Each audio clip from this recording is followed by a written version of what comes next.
story appears ordinary till you see the core side of it. And what you're looking for is a story behind the news. We bring it to you from Lagos, the commercial capital of Nigeria. Giving you all sides and political stories round the clock. Every detail from the start line to the final whistle. CoreTV News, expanding your view.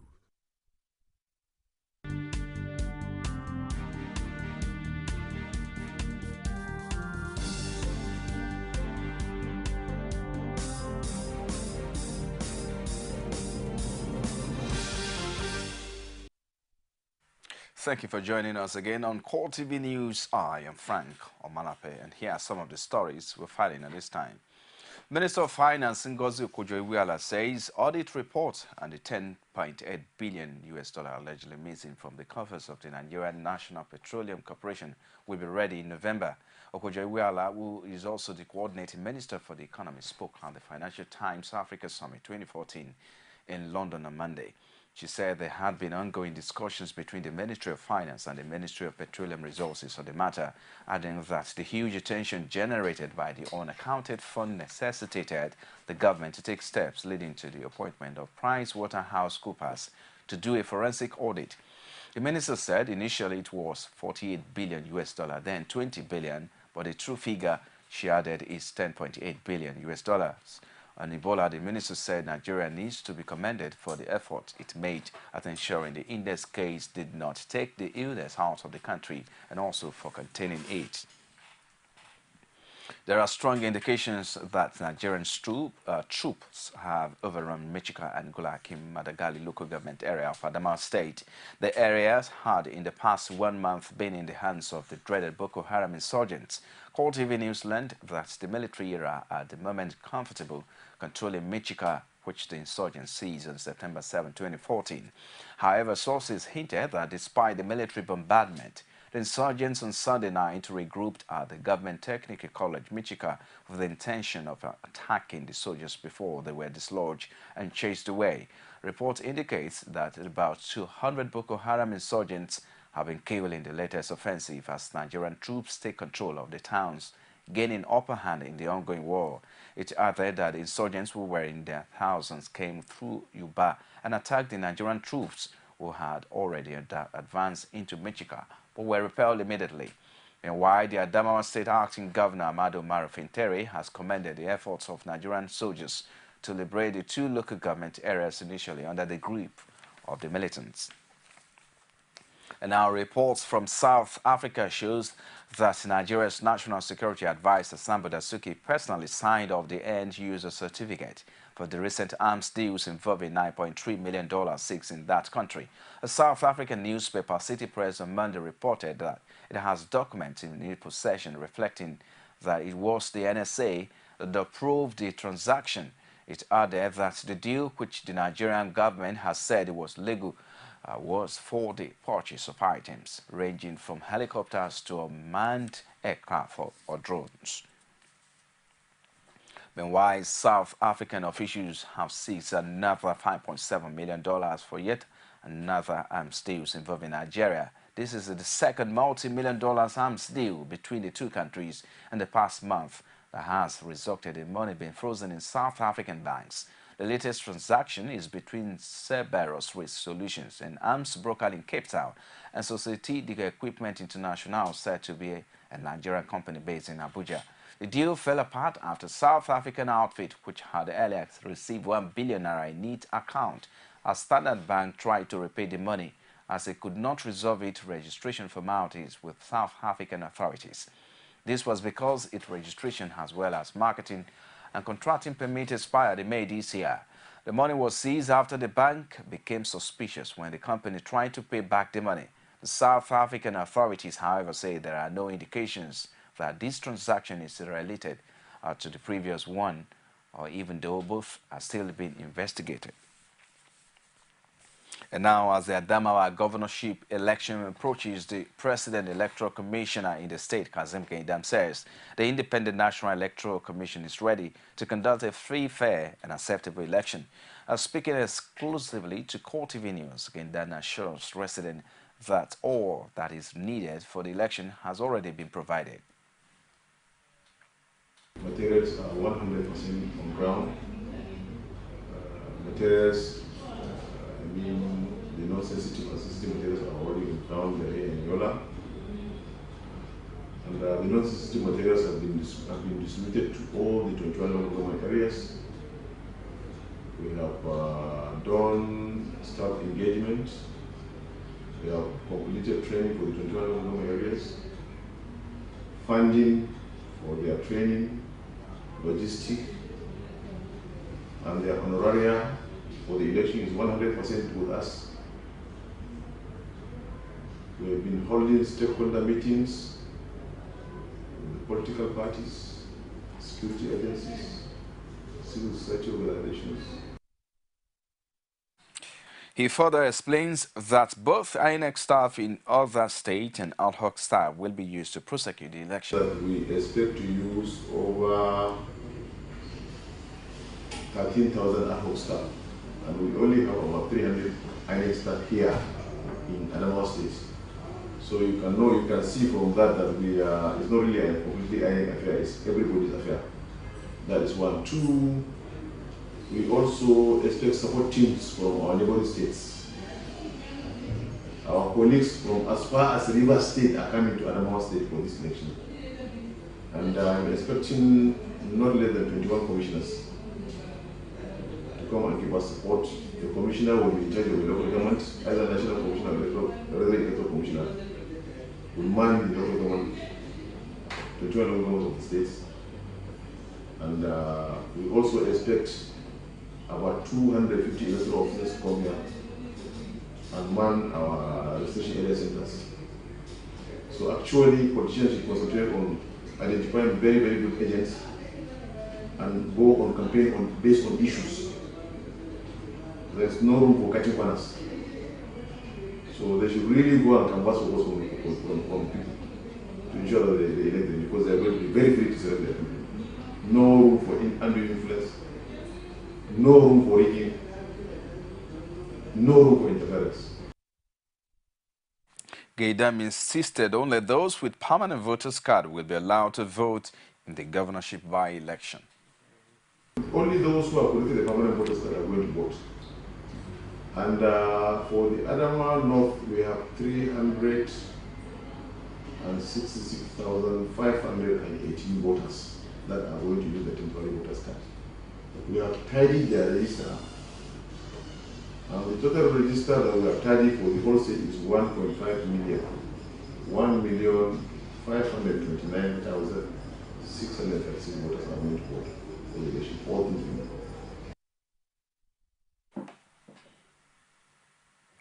The post-election crisis which recently rocked Ekiti State and led to the imposition of curfew by the Coyote family-led government has not stopped to generate reactions. Many had also raised concern over the act sought on the chief judge of the state by suspected political thugs, calling for the visitation of full arm of the law on the culprits. The tension raised by the development has also put doubts on the possibility of smooth transition from Fahimi government to the governor-elect Delifashi. However, a former Attorney General and Commissioner for Justice in the state, Wushiniaja, is speaking on a flagship call digest, says the state is ready for the transition and vows nothing will hinder the change of the specified date. Whether anybody likes it or not, the tenure of the current administration will end by 12 midnight on October 15. And the new governor... Whether anybody likes it or not? Yes. Okay. What because that is the law of Nigeria. What if the court says, is it possible that any court that is sitting presently says otherwise? There is no how any court sitting presently can say otherwise. It's all right. Because there is no such prayers. There is no such prayer before any court sitting presently. Whether the tribunal or the 11 case, there are no such prayers that can stop the inauguration. Of course, there can not be any vacuum. That's all right. In the government of a state. And the only person that can take over on October 16 is the governor-elect. That's all right. Now, stemming from the success of Nigeria at containing the Ebola virus disease and the brickbat between the APC and the PDP over who takes the glory, Former Vice President and APC presidential aspirant Atiku Abubakar dismissed any claim to success by the federal government in the health sector. The former Vice President says states under the control of APC have delivered better in the healthcare sector than their PDP counterparts. Atiku made this assertion while commissioning the new General Hospital in Ado-Ekiti, the Ekiti State capital. Our correspondent Rashid completes this report.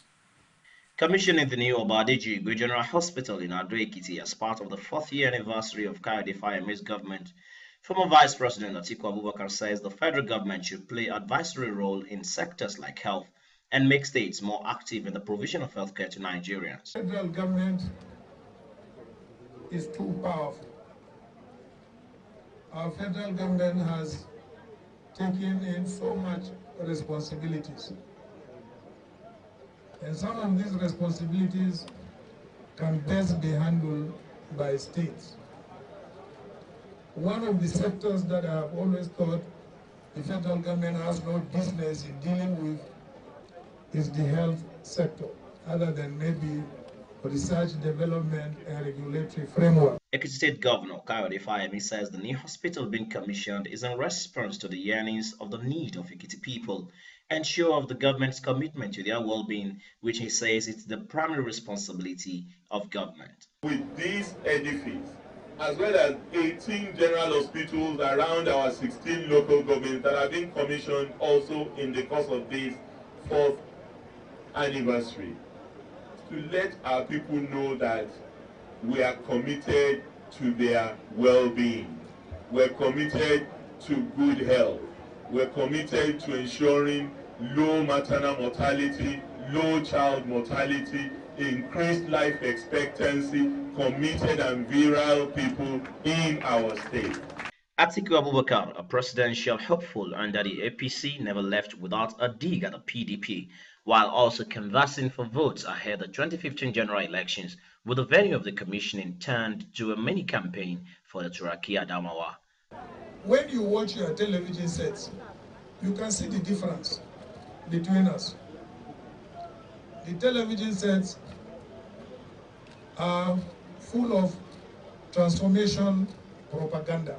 And when you go to the ground, you find that the progressive states actually are having development on the ground. So there is a choice before Nigerians. That is a choice between the so-called transformers and then the progressives. As outgoing Governor Kayode Fayeme continues to commission projects, there is no doubt that the echoes of the June 21st battle will start coming up again as 2015 general elections draw near, particularly as the state is preparing to usher in a new administration in a few days. Rashid, CoreTV News, Ado-Ekiti. Watching CoreTV News on the hour. We'll take a break now. We're back shortly with more stories after this time out. Stay with us.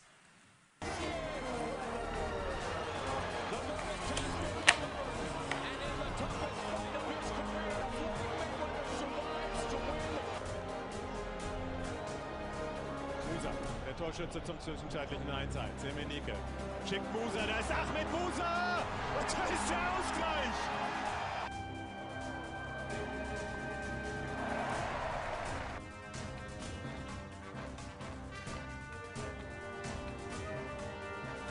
It's a beautiful Saturday evening in the city of Lagos. Off the turn, Phelps had it, but then Matsui kept going. Finals. 5 to shoot.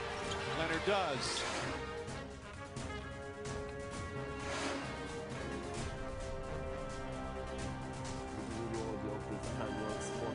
And of course, making a difference for all of us here from all our production crew. Thanks for all your pleasure.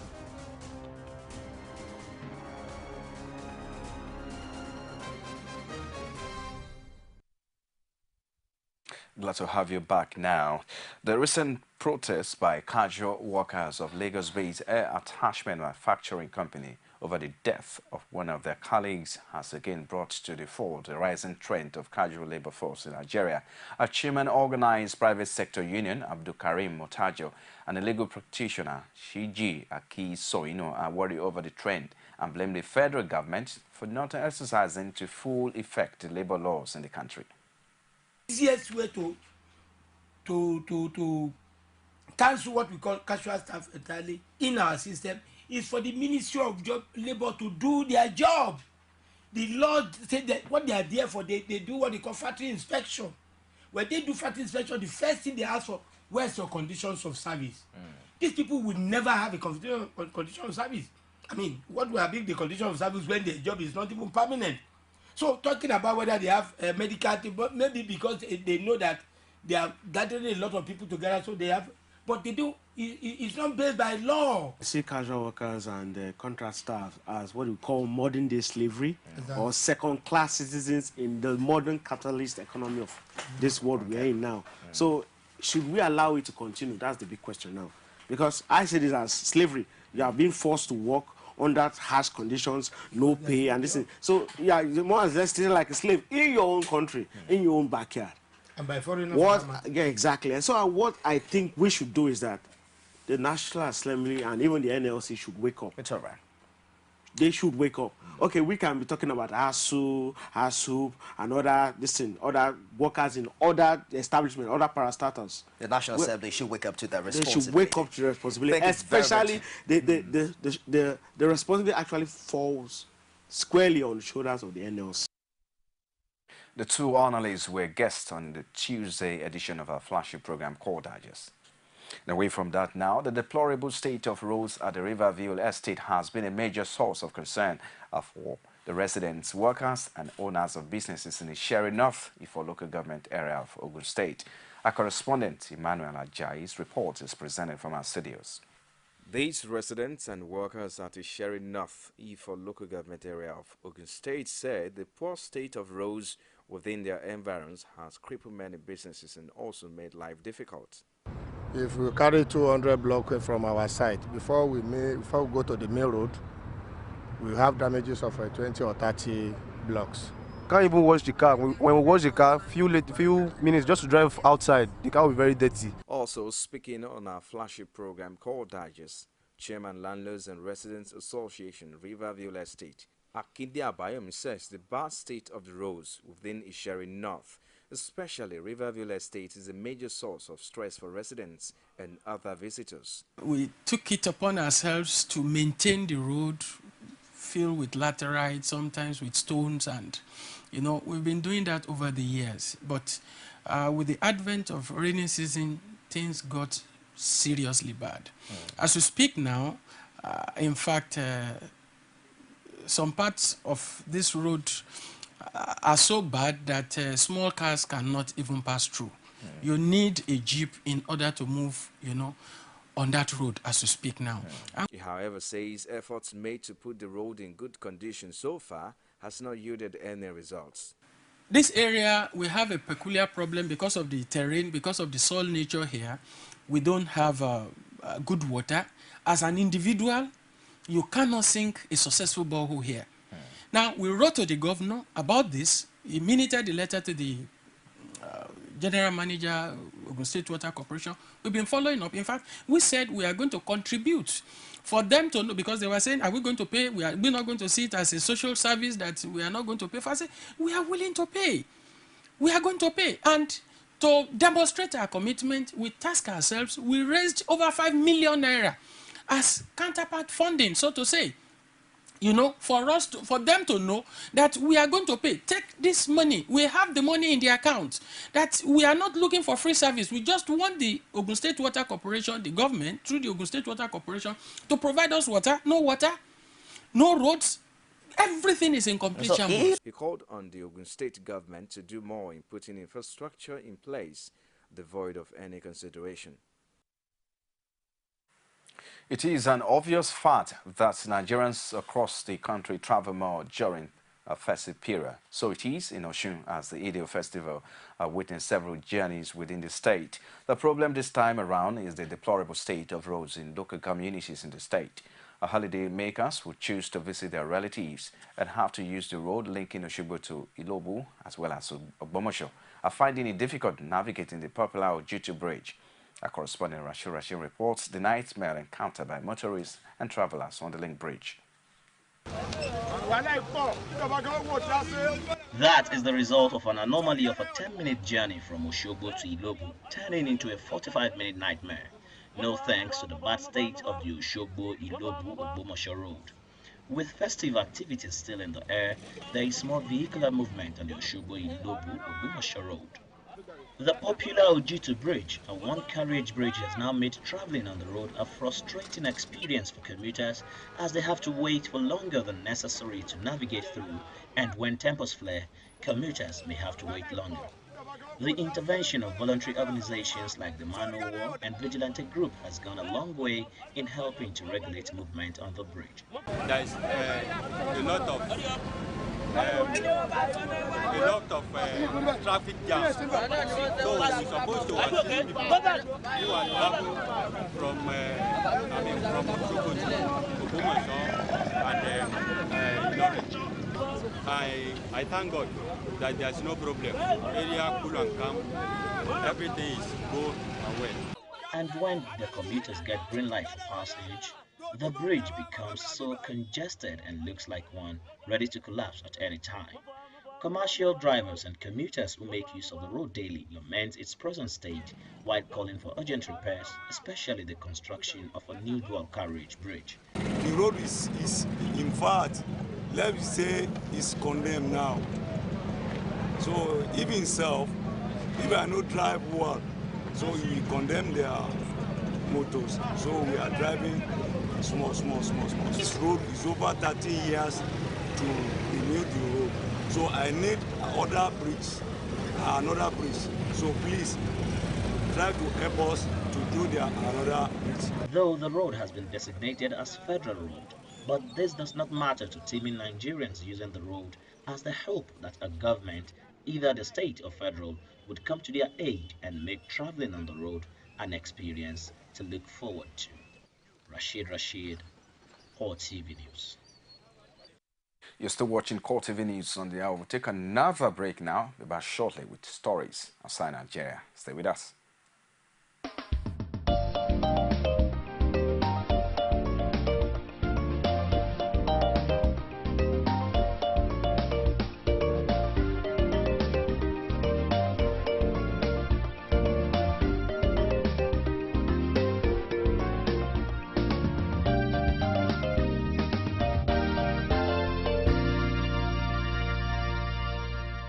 CoreTV News, expanding your view. And outside Nigeria now, Islamic State militants are reported to have entered the key Syria-Turkey border town of Kobane and are engaged in street-to-street fighting with Syrian Kurd defenders. ISIS fighters entered Eastern District raising their black flag on buildings and high ground. Hundreds of civilians are reported to be fleeing to Turkish border. Taking Kobane, besieged for 3 weeks, will give ISIS control of a long stretch of Syrian-Kurdish border. More than 160,000 Syrians, mainly Kurds, have fled the town. But the UK-based Syrian Observatory for Human Rights, which monitors the Syrian conflict, said Islamic State fighters had penetrated about 100 meters into Kobane, it reported. Urban guerrilla warfare has started and the fighting is taking place for the first time in this street at the eastern entrance in Maktala, Al-Jadida and Kani Arabain. And that's where we'll round it up at this time. And thanks for watching. I'm Frank Omalape. I'll see you again.